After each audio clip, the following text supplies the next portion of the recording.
목성 탐사선 주노가 드디어 목성 궤도 진입에 성공했습니다. 2011년 8월 5일 지구에서 발사된 이후 5년 만인데요. 그런데 왜 우리는 많은 노력과 비용을 들여가면서 이렇게 우주를 탐구하는 걸까요? 네, 오늘 과학 서재 시간에서는 우주 레시피의 저자 손영종 교수와 함께 우리가 우주에 대해 알아야 하는 이유를 함께 알아보겠습니다. 어서 오십시오. 안녕하세요. 네, 반갑습니다. 자, 반가운 소식도 들려왔고요. 그리고 요즘 우주 연구가 그냥 단독으로는 할 수 없는 시대가 오지 않았습니까? 많은 나라가 협력을 하고 있는데 그와 관련해서 우주 레시피라는 책을 만드셨습니다. 어떤 책입니까? 네, 앞서 말씀하신 대로 지난 2011년 8월 5일에 지구에서 발사된 목성 탐사선 주노가 5년여의 우주여행 끝에 드디어 오늘 목성 궤도에 도달했습니다. 인간은 왜 이렇게 어마어마한 우주 탐사 프로젝트를 진행하고 있을까요? 그것은 우리 모두가 우리와 지구가 어떻게 만들어졌는지 그리고 별과 우주가 또한 어떻게 만들어졌는지에 대해서 궁금해하고 그 본질적인 원리를 알고 싶어 하기 때문입니다. 제가 쓴 우주 레시피는 지금까지 인류가 밝혀낸 별과 우주의 본질적인 모습과 특성들을 종합해서 정리한 책입니다. 큰 주제로 보면 우주의 기원과 시간에 따르는 우주의 변화, 그리고 우주 속에 우리 외에 또 다른 생명체가 있는가에 대한 천문학적인 연구 결과들을 담고 있고, 이러한 사실들로부터 우주 속에 존재하고 있는 나 자신의 존재의 의미가 무엇인가에 대한 내용들을 담고 있습니다. 그렇군요. 이 책을 보면 우주를 맛으로 표현을 하셨어요. 네. 책 제목도 지금 우주 레시피인데 어떤 의미가 담겨 있는 건가요? 네네. 우리가 우주라고 하면 너무 광활하고 거대해서 차마 다가갈 수 없는 생소한 곳이라고 일반적으로 생각합니다. 그러나 사실 우주는 우리가 지금 살아가고 있는 시공간 그 자체이고 예. 매우 친근한 공간입니다.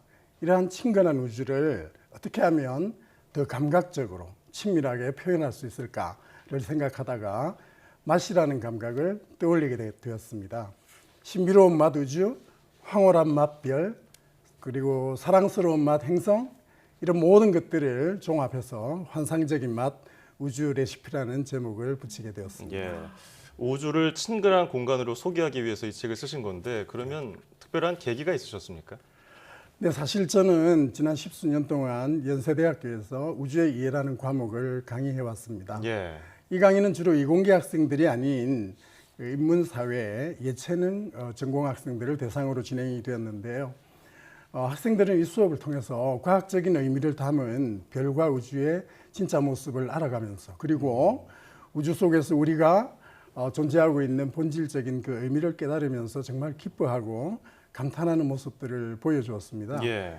그 별과 우주를 좋아하고 우주가 보여주는 진실을 알고 싶은 또 다른 많은 분들에게 이러한 신비로운 우주 이야기를 전해드리고 싶어서 그 내용을 책으로 옮기게 된 것입니다. 그렇군요. 네. 그렇다면 우리가 사는 우주는 어떻게 시작이 됐고 또 어떻게 이렇게 변해오게 된 건가요? 네, 현대 천문학의 연구 결과에 의하면 우주는 137억 년 전 하나의 특이점에서 빅뱅이라는 거대한 에너지 폭발 현상이 일어나면서 생겨났다고 알려져 있습니다. 그리고 이러한 빅뱅 이후 우주는 지속적으로 팽창을 진행해 오고 있다는 것인데요. 이러한 팽창의 진행과 함께 우주의 특성이 시간에 따라 지속적으로 변화하면서 별과 은하를 만들고 태양과 지구를 만들고 또 지속적으로 별들의 형성과 소멸이 진행되어 오고 있는 것입니다. 예. 자, 강의 중에서 학생들이 좀 흥미롭게 느꼈던 거는 뭐라고 하던가요? 별로 인문학 계열 학생들에게 주로 강의를 하셨다고 들었거든요.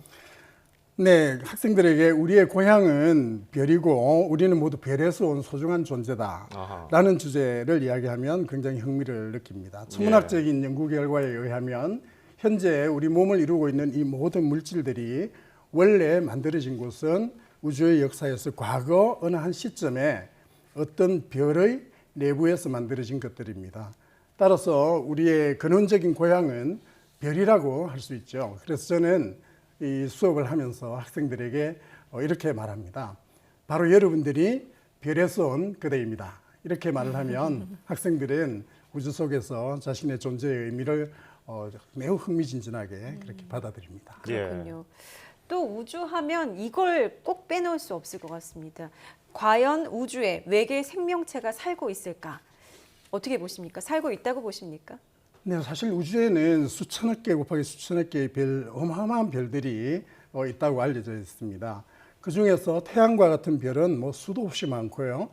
그 태양과 같은 별 중에서 또 우리 지구와 같은 행성을 가지고 있는 별이 없을 이유는 없습니다.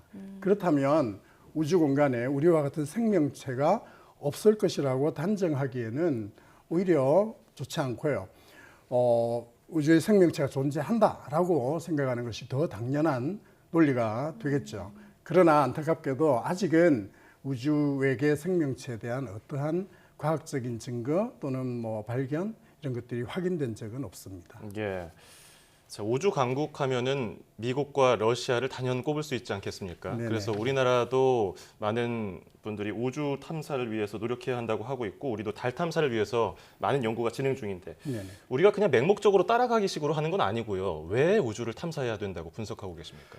사실 우주는 아직 인간이 가서 살고 있지 않는 미지의 공간입니다. 예. 그러나 미래는 우주를 먼저 개척하고 활용하는 민족이 세상을 이끌어갈 것으로 예측하고 있습니다. 우주 선진국들은 이러한 우주 개발의 중요성을 이미 인식을 하고 오래전부터 연구 개발에 힘쓰고 있습니다. 우리나라 역시 최근에 달 탐사 계획 등 야심찬 우주 개발을 진행하고 있습니다만 우주 개발 후발대 국가로서 좀 더 적극적인 노력이 필요하다고 생각합니다. 네. 우리는 많은 노력과 비용을 들어가면서 우주를 탐구하고 있는데요. 인류가 풀지 못한 미지의 비밀을 앞으로 어떻게 또 풀어나갈지 관심을 가지고 지켜봐야 할 것 같습니다. 지금까지 우주 레시피의 저자 연세대학교 천문우주학과 손영종 교수와 함께 이야기 나눠봤습니다. 오늘 감사합니다. 감사합니다.